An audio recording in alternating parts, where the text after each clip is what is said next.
Hello friends, today's video tackles a crucial aspect of life that touches almost everyone: limitations. We will explore how to navigate these constraints effectively. They're an inevitable part of the journey, often shaping our choices in unexpected ways.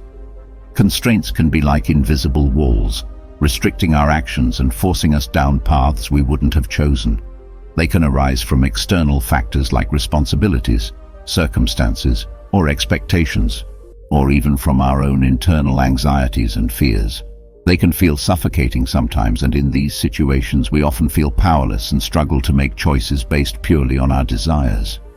This video will be your guide to understanding constraints and exploring ways to approach them with perspective and strength. We'll delve into practical tools and mindsets that can help you overcome challenges, embrace adaptability, and ultimately thrive within your limitations. These compulsions are related to our economic, social, family, and personal situations. Some people run away from compulsions while others face them head-on. They find new ways to deal with compulsions. So let us know through this Buddhist story how we can turn one of the compulsions of our life into an opportunity. Once upon a time, there was a man who lived in a small village. He was poor, and he had only a small house and a small piece of land. His life was full of hardships, and his poverty bothered him day and night. Even though he had a wife and a son, the man felt very lonely.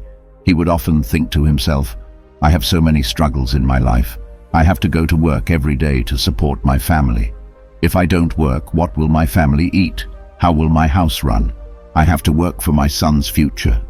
He felt like his work was a burden, and he was very sad thinking about it. On one side, people would come to the village pond to have fun and spend peaceful time with their friends. On the other side, this man had to catch fish there.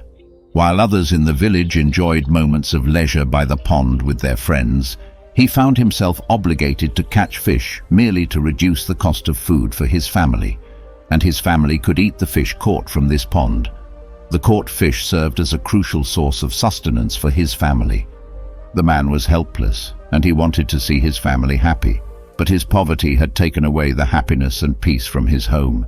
He felt like he would never be happy because of so many shortcomings in his life. One day, feeling distressed about something, he was sitting under a tree crying. At that moment, a saint was approaching. The saint observed that the man's face was filled with sorrow. Seeing the person in such agony, the saint approached him and asked, "What happened, my child? Why are you so troubled?" The man looked at the saint and thought, "What help can this saint offer me? He is just an ordinary man in simple attire."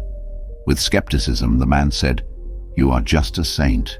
What help can you provide me? I am already quite troubled due to my circumstances. Leave me alone." The saint, clad in simple attire, responded, "Son, why are you enduring so much pain alone? Tell me what has happened. Perhaps I can alleviate your suffering." The person said to the saint, "Will you alleviate my suffering?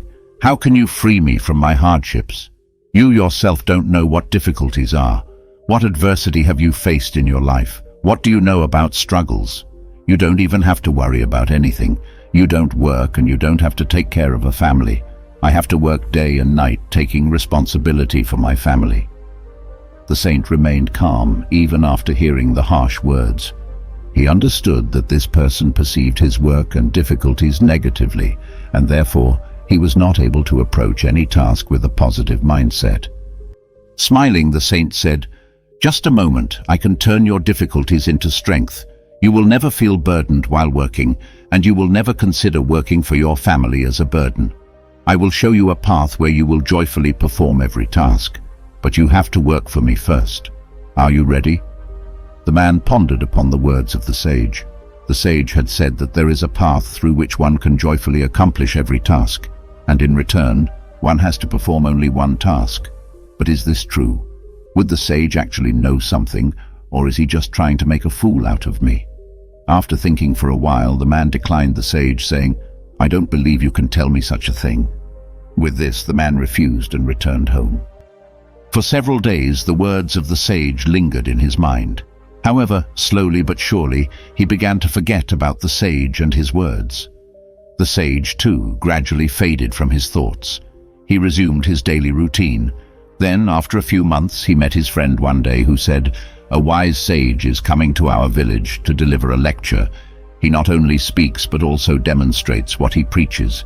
He is very intelligent." His friend tells him, "Come with me, you will find joy there. Take some time for yourself, you work so hard." The man thinks, "I am always engrossed in my daily work. My friend is right. I should take some time for myself." He agrees to go with his friend to listen to the teachings of the sage. The next day, the man goes to the ashram with his friend. There, he sees the same sage who had promised to show him the path of performing work joyfully that day. While talking to his friend, he asks if this is the sage whose teachings they have come to hear. His friend confirms, yes, he is indeed a great sage and he possesses a priceless stream of knowledge. Moreover, even kings come to him to acquire knowledge. The man tells his friend, "I have met that saint."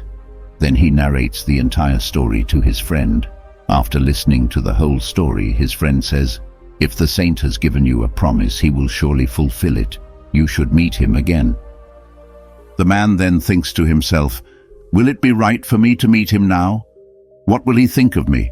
However, now he has confidence that the saint was not making him a fool that day. And if there is a little hope that I will discover a path from which any difficulty, any pain will seem small, and I will gladly do that work, then I need to know it. Even if I have to be embarrassed in front of those saints, I won't let this opportunity slip from my hands. With this thought in mind, the man decides to go and meet the sage. The teachings had concluded by the time evening had fallen. As soon as the teachings were over and everyone started leaving the ashram, the man approached the sage. He said, "Guru, do you remember me? I met you and I must apologize. I spoke both good and bad things and I am feeling quite ashamed now. I regret it deeply. However, can you guide me on the path that will bring me happiness? I am willing to do any work for you." The sage, smiling, replied, "Yes, I remember you, the man who met me in distress that day. All right, I will fulfill my promise. However, it is now evening and I am tired after a day of giving teachings. Meet me outside this ashram tomorrow morning and we can talk then." The man was overjoyed and said, "Certainly, Guruji. I will come to meet you tomorrow morning."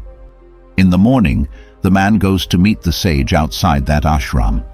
When he arrives there, the guru is standing at the door. The man approaches the sage and says, "Gurudev, I am ready." The sage replies, "Son, I remember the promise you made to me.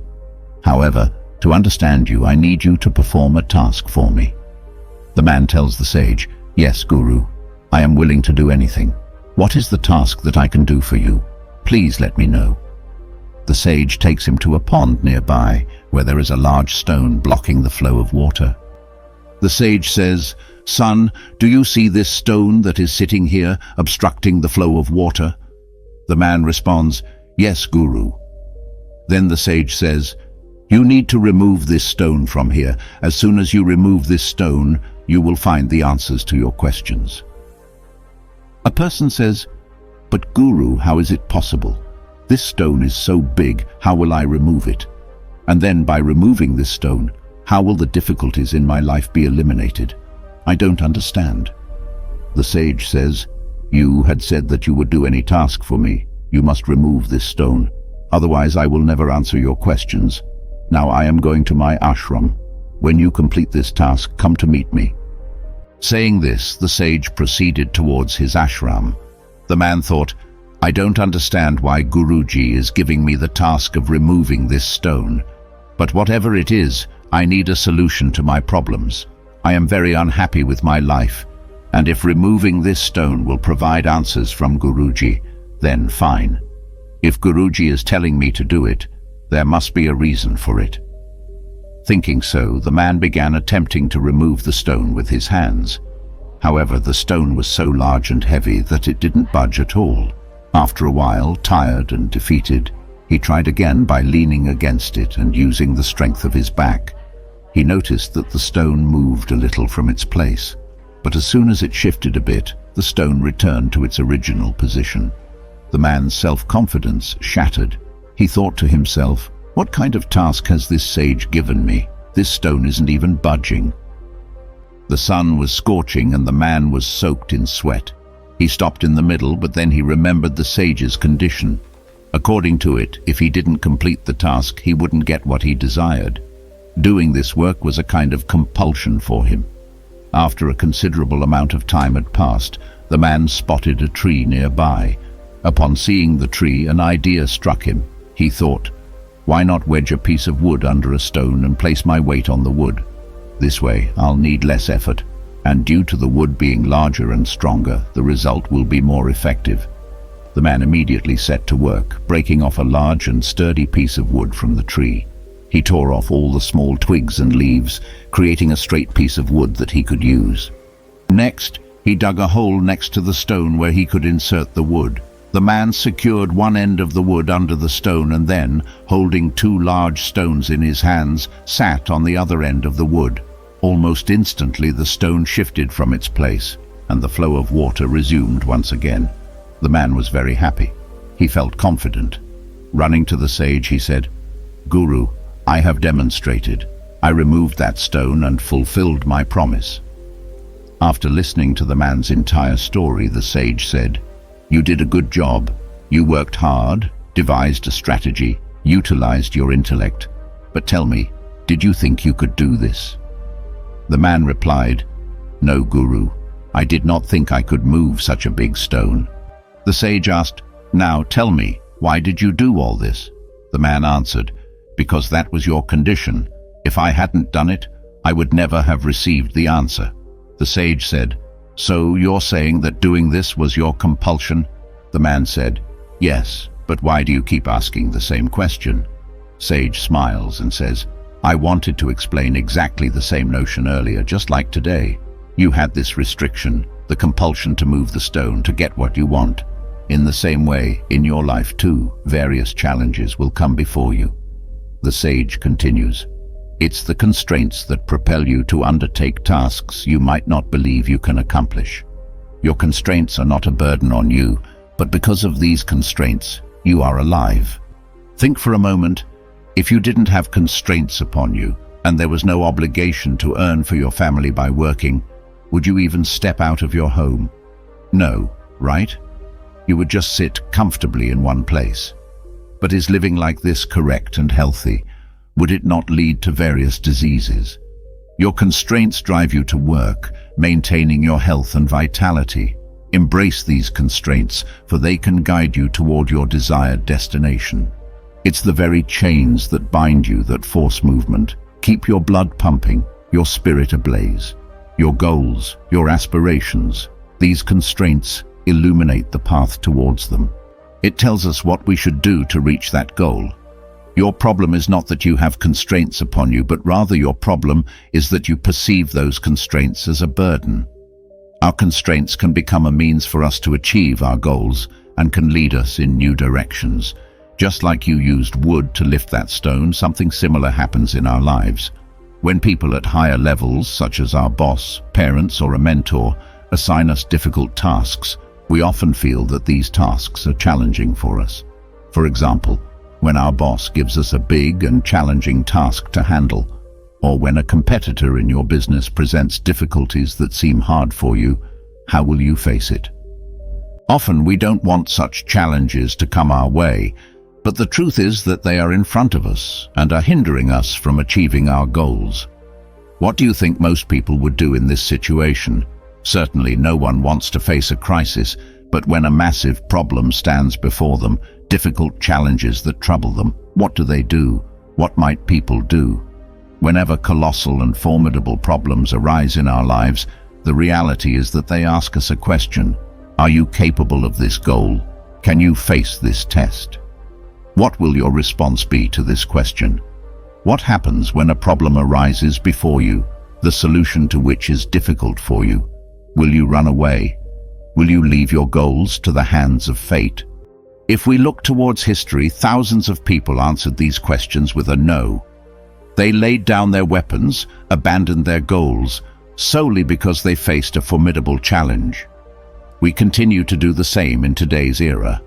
We accept defeat, label our high achievers as crazy, saying, "What made them assign this task to me? This job is impossible for anyone." Or we relinquish our goals, stating that perhaps this objective is not destined for me. However, in history, some individuals responded with a yes. They stood firm, faced the problem head-on, and found a solution in its eyes. They achieved something significant because of that challenge. Truth be told, those great individuals would have never reached the heights they did if they hadn't encountered that problem. Their challenges made them great, compelled them to explore new paths, a path that no one had ever thought of until then. Great and accomplished individuals often grapple with their challenges, seeking new and positive paths to overcome them.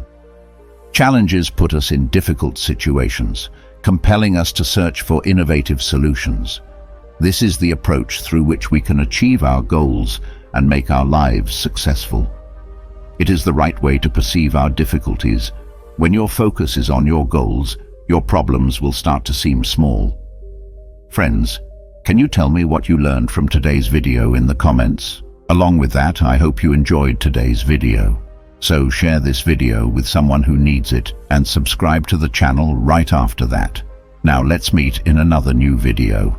Until then, take care. Namo Buddhaye.